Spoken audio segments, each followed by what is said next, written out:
Vous avez une idée de formation, peut-être même que vous avez déjà commencé à la créer. Mais une petite voix dans votre tête vous dit « Et si personne ne l'achetait? Et si cela ne marchait pas ?» Ce doute, je l'entends tout le temps chez les entrepreneurs qui veulent lancer leur première formation en ligne. Mais laissez-moi vous dire une chose. Le succès d'une formation ne tient pas à la chance. Il repose sur des éléments concrets qui font toute la différence. Aujourd'hui, je vais vous partager 4 secrets qui distinguent une formation oubliée d'une formation qui cartonne. Et la bonne nouvelle, c'est que ces secrets sont simples à appliquer, même si vous débutez. Le tout premier secret est un positionnement très clair. L'une des erreurs que je vois le plus souvent, c'est de vouloir parler à tout le monde. Vous vous dites que plus vous élargissez votre audience, plus vous avez de chances de vendre votre formation.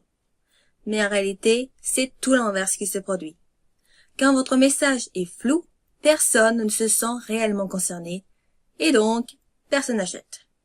Une formation qui cartonne a une promesse très précise. Elle s'adresse à une cible bien définie et résout un problème spécifique. Imaginez 2 formations sur le yoga. C'est un exemple. La toute première s'appelle « Apprendre le yoga ». La deuxième s'appelle « Le yoga anti-burnout pour entrepreneurs débordés ». Laquelle a tenu le plus votre attention? La deuxième, bien sûr, parce qu'elle parle à une personne en particulier et lui promet une transformation qui fait écho à sa situation. C'est exactement ce que vous devez faire avec votre propre formation. Pour vous aider à définir votre positionnement, vous devez vous poser ces 2 questions toutes simples. À qui s'adresse ma formation? Et à quel problème précis répond-elle? Si vous n'arrivez pas à répondre à ces 2 questions en une phrase claire et concise, c'est qu'il faut affiner votre positionnement. Le deuxième secret est une expérience engageante. Créer une formation en ligne, ce n'est pas juste empiler des heures de contenu et espérer que vos élèves aillent jusqu'au bout. Une des principales raisons pour lesquelles certaines formations tombent dans l'oubli, c'est qu'elles sont trop théoriques, trop longues ou trop denses. Au final, les élèves décrochent avant même d'avoir terminé la formation. Une formation qui fonctionne, c'est une formation qui va donner envie d'avancer. En proposant des formats variés, en rendant le contenu actionnable et en donnant des résultats concrets dès le début.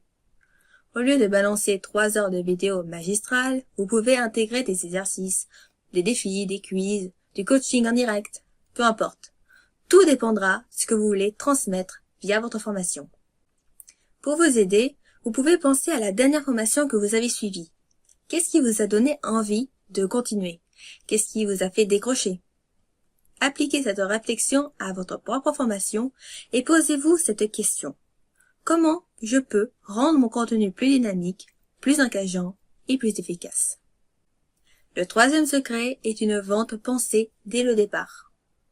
Beaucoup d'entrepreneurs passent des mois à créer leur formation et une fois qu'elle est prête, ils se demandent comment je vais la vendre maintenant? C'est une énorme erreur. Une formation qui cartonne ne se crée pas dans le vide. Elle est pensée en fonction d'une stratégie de vente dès le départ. Avant même de commencer à créer votre contenu, vous devez tester votre idée. Demandez-vous si les gens sont prêts à payer pour ça. Mais alors comment faire? La meilleure des options est d'interroger directement votre public cible. C'est elle qui vous apportera la meilleure des réponses pour savoir si votre projet est sur la bonne voie ou pas. Si aujourd'hui vous avez une idée de formation mais que vous n'avez pas encore réfléchi à comment la vendre, il est encore temps de le faire. Posez-vous simplement cette question, si je devais vendre ma formation demain, comment je m'y prendrais? Si vous n'avez pas de réponse claire, c'est que votre plan de vente mérite d'être travaillé dès maintenant. Le 4e secret est un mindset qui assure le succès.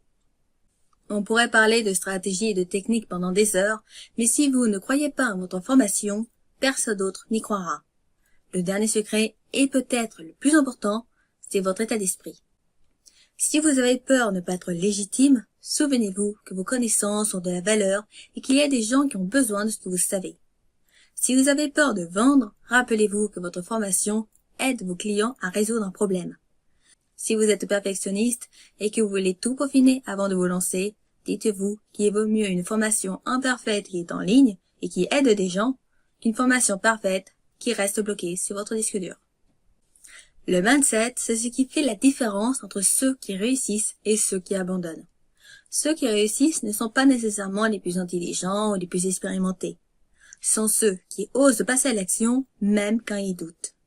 Alors si aujourd'hui vous sentez cette peur, cette hésitation, dites-vous juste « je me lance et j'ajuste un chemin ». On a vu aujourd'hui les 4 secrets qui font la différence entre une formation oubliée et une formation qui cartonne. Un positionnement ultra clair, une expérience engageante, une stratégie de vente pensée en amont et bien sûr un mindset qui assure le succès. J'espère que cet épisode vous a plu. Pour aider à faire connaître cet épisode, n'hésitez pas à laisser un pouce bleu, à le partager et à laisser un commentaire. Dites-moi ce que vous avez pensé du sujet du jour, si cela vous a été utile et pourquoi. Votre soutien est précieux et m'aide énormément à développer et à faire connaître ce format. Un petit commentaire peut faire toute la différence. Retrouvez-moi en DM sur Instagram pour me faire part de vos problématiques actuelles, je serai ravie de vous répondre. Encore merci pour votre soutien et vos retours, à très bientôt dans un prochain épisode. Bye!